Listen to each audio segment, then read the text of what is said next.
Supreme court ने 2 दिन पहले कोलकाता के जितने भी डॉक्टर्स और जो वाइडली स्प्रेड पूरे इंडिया में जो डॉक्टर्स प्रोटेस्ट कर रहे थे उनको बुला के बोला कि उनको प्रोटेस्ट रोक देना चाहिए और उन्हें अपने काम पे वापस लौट जाना चाहिए, बिकॉज उनके प्रोटेस्ट करने से हॉस्पिटल्स में काफ़ी दिक्कत हो रही है, स्टाफ नहीं है तो पेशेंट्स को काफ़ी प्रॉब्लम हो रही है, पेशेंट्स सफ़र कर रहे हैं एट द एंड।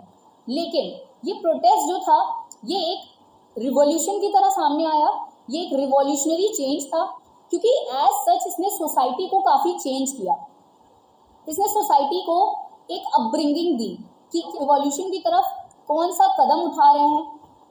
हम इवोल्यूशन तो कर रहे हैं, मॉडर्नाइज हो रहे हैं, लेकिन क्या अभी भी सेफ्टी और सिक्योरिटी के ऊपर एक बड़ा सा क्वेश्चन मार्क है। तो ये सारे सवाल सामने आए और फाइनली नेशनल टास्क फोर्स एक गठन होती है और भी चीज़ें जो हमने देखी कि डॉक्टर्स की सेफ्टी एंड प्रोटेक्शन के लिए सामने आती हैं। लेकिन क्या ये जो चेंज है, जो ये रिवॉल्यूशन था, ये सिर्फ इतना ही था? क्या ये सिर्फ इतने तक सीमित है?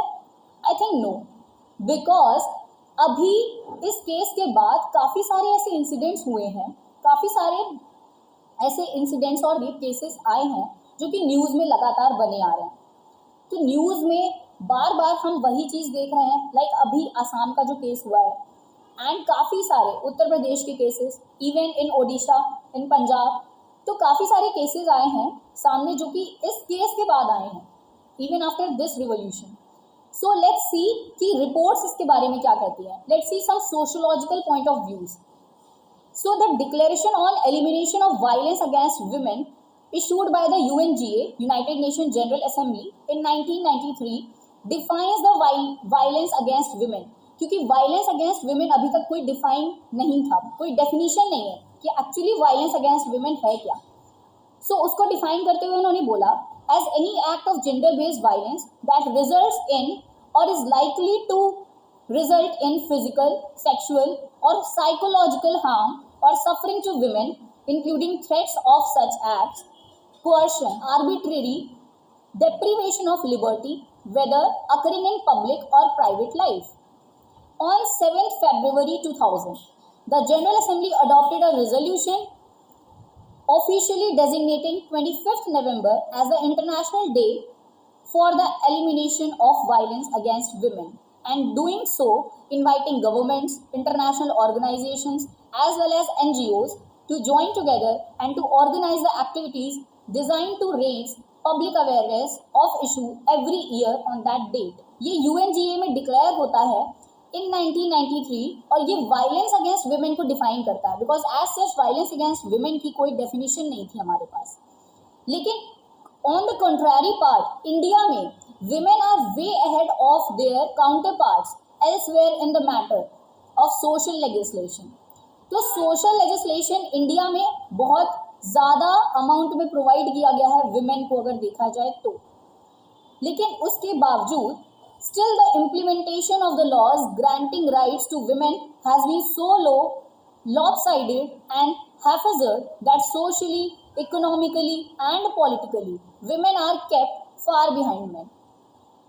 And this is not the only case कि socially, economically and politically की ही सिर्फ बात की जाए, यहाँ पे thinking process and thought process भी मैटर करता है कि as such we as a society कैसे इवॉल्व हुए। In recent year incidents of aggressive violence against women are reported to be escalating alarmingly in our country. तो ये contrary हो रहा है कि जहाँ पे एक साइड पे हमारे पास बहुत सारे लॉज हैं उनको इम्प्लीमेंट नहीं किया जा पा रहा है, दूसरी तरफ क्या हो रहा है, उतने ज़्यादा इंसिडेंट्स सामने आ रहे हैं।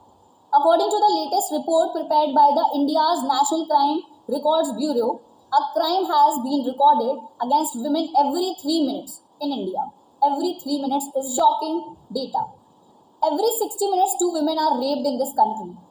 Every 6 hours a young married woman is found beaten to death, burnt or driven to suicide. So this is the shocking data that reveals that how Indian society is evolving. We are in the step ahead towards the modernization, but at the ground level, at the core concept, nothing has changed.